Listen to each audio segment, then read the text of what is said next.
mean, one of the distinctions Hegel makes, which is picked up from Kant, Yeah. is between understanding and reason, Verstand and Vernunft. Yeah. Verstand very simply divides the world into finite and the infinite and so on, the one and the many.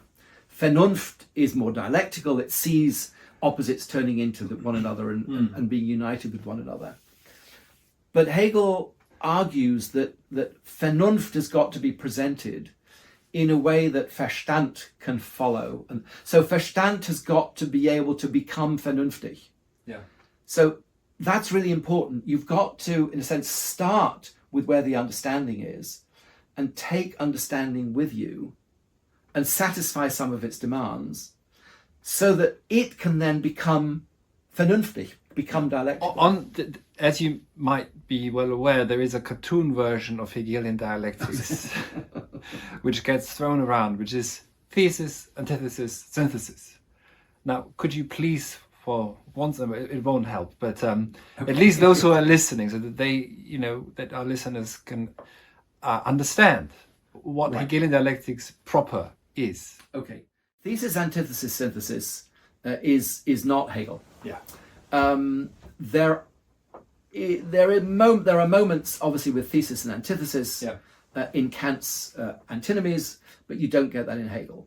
So there is a quite technical definition of dialectic, which is in the Encyclopedia Logic, which is that dialectic is the process in which concepts or phenomena turn into their opposites through their own agency.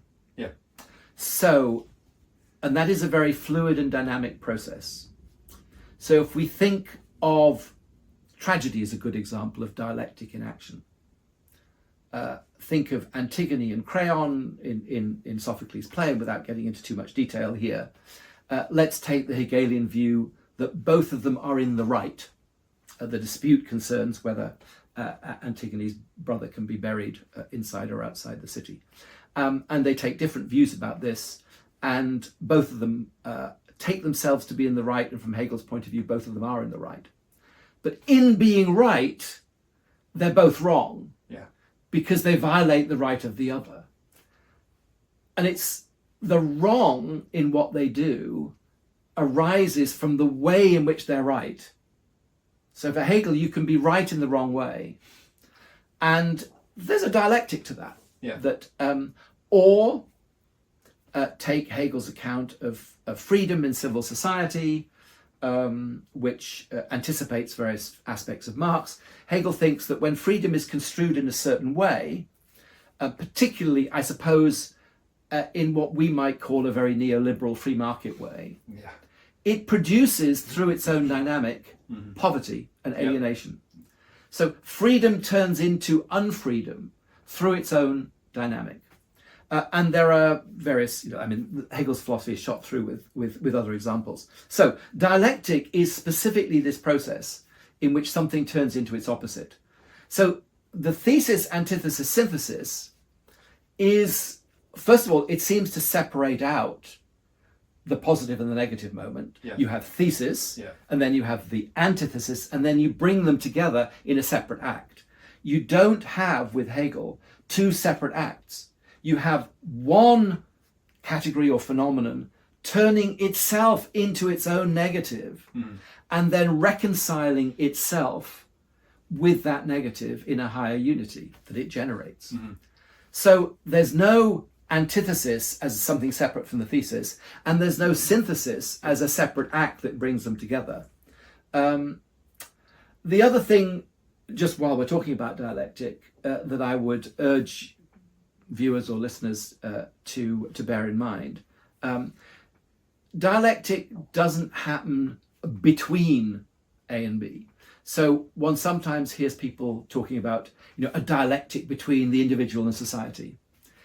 If you hear anybody ever say there is a dialectic between ... you know that whatever they're talking about, they're not talking about Hegel. Because there is, for Hegel thinks that dialectic is the process of self-undermining, of self-sublation, he calls it, something turning itself into the opposite. Now, that might result in something coming into relation to something else, but the dialectic is not itself between two different things. Or if there is a dialectic in a relationship, then the dialectic isn't, as it were, between them, but the relationship itself turns into something else through its own dynamic. Now that can happen, certainly.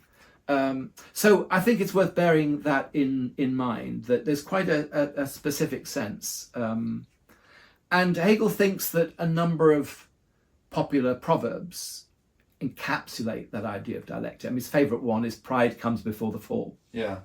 And it's not that, you know, you're proudly doing what you do, and then something outside comes in, and oops, you fall like you fall on a banana skin. But pride is itself the source of its own fall. Yeah. Now that's a dialectical idea, and you know, it's not difficult to grasp. The mechanism for that dialectic is different in each particular case, which, by the way, is another consequence of Hegel's idea that there can't be some generic dialectical process, because if dialectic is the movement through which A negates itself into B, then the particular way it does it is always dependent on what A is.